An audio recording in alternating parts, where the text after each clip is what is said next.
Uh-oh, that's not what I want. But why modulate? Let's say just think about moving to x direction, which is like essentially very similar to scroll, modulate scroll x, but I do it this way.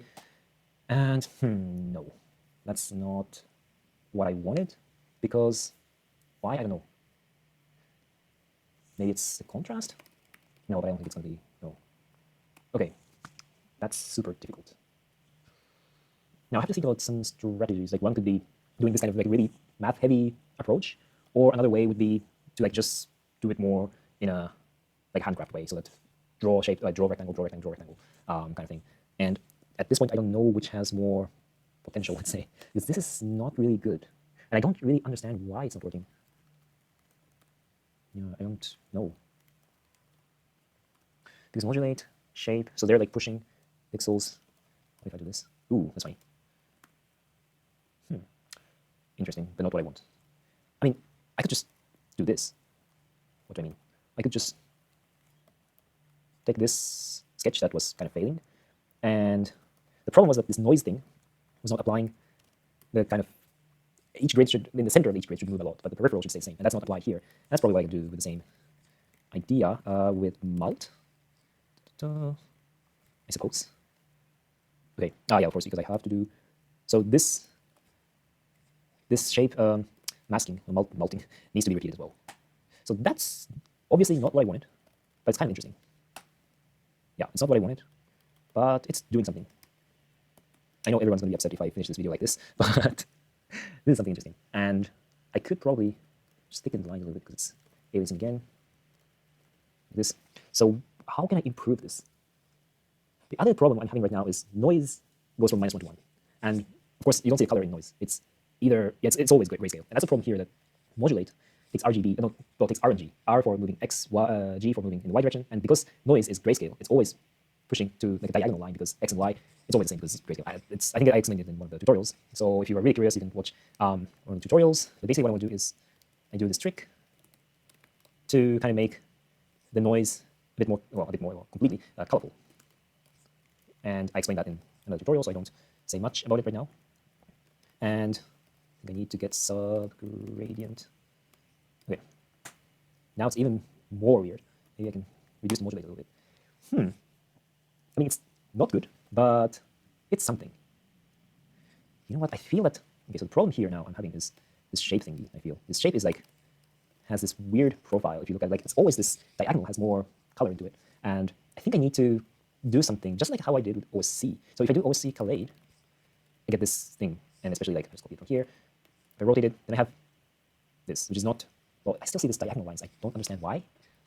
Thresh. But then you don't see diagonal thingy anymore. Now the problem is, I don't want oscillator.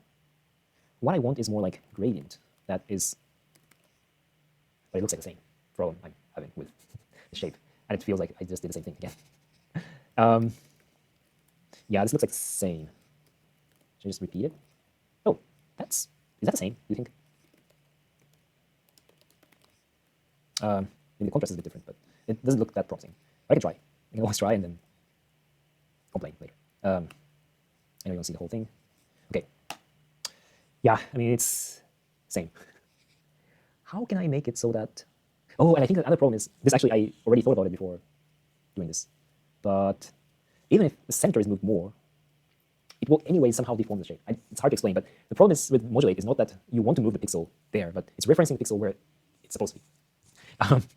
So what I can do is, actually I don't want this uniform shape, but I need something that is already shifted. Like this needs to be, I can just, yeah, maybe this is a bit too redundant, but I don't know, not R. Yeah, just R is, wait, confused. So let's say I have this function, and yeah, so I want this to be already modulated by this thing. Does it make sense? I have no idea, actually. I'm getting into somewhere that is really weird. And I know that this won't work completely. So this is the same. I just replaced n, like noise thingy, with this new function n. Does this. So I want, and I should replace this whole thingy with r.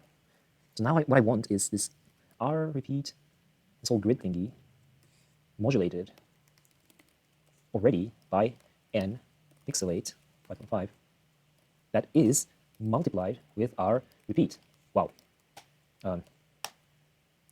See, actually, we're getting closer, surprisingly. I think the thing here is that I just have to kind of chain this, which is very stupid.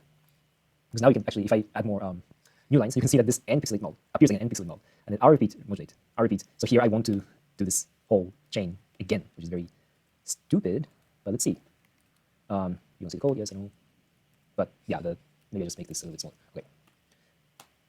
Okay, it's actually not so bad. It's more like a approximation, because you probably need to change this like forever and ever until you hit the pixel size, which is already kind of getting there. So it's actually not so bad. And then maybe I should change this noise a little bit more. And then you have a little bit more variety of it. And what would be super interesting is to animate this noise. Of course, it's not the way how it should be done.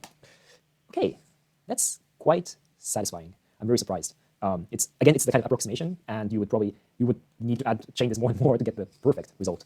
But yeah, this works, and you can also move this parameter like 5 into somewhere else. Like, well, I already use n, so maybe like m equals 5, and then if you do this m, I'm just doing this because then you would be able to also change. This won't change anything, but let's say I want 12. Then yeah, it's a little bit more complicated because of you get this aliasing problem again. But then let's say I want smaller. It looks actually quite nice. And of course, you can change it like something easy, like array, to animate it. Yes, but I would say I like actually how it looks like it's 3. Be careful, like just evaluating this line won't work, so you have to evaluate the whole thing. But yeah, it's not perfect, but it's a good approach. I mean, good enough in like what you can do with simple hypersketch if you call this simple. I'm curious what happens if you. Okay, I have to finish this soon, but what if you do it with shape? It's actually almost the same. Yeah, so maybe it's better for keeping it simpler. Let's say it this way. Yeah. Well, actually, the last one was more closer to perfect. Yeah, it's very subtle, but I think this is nicer. And I can even modulate this a little bit more here. No, sorry, never mind. So keep this value small, and then this chaining, you can have an approximation of shifting each grid, just like how we would do, or how we would in processing. Which is, I didn't expect that it's going to be like this difficult, but it's also like quite satisfying to make something that's really close to So thank you for watching, and I appreciate your feedback. You can comments, please write in the chat, comment, and please subscribe, like the video. I really appreciate it. And also, as I said, I've been working a lot in Berkeley with Material, releasing videos like that too. Also, I'm going to Bogota in August, so if you have recommendations, you can help me with all kinds of things. I appreciate it, so please keep in touch.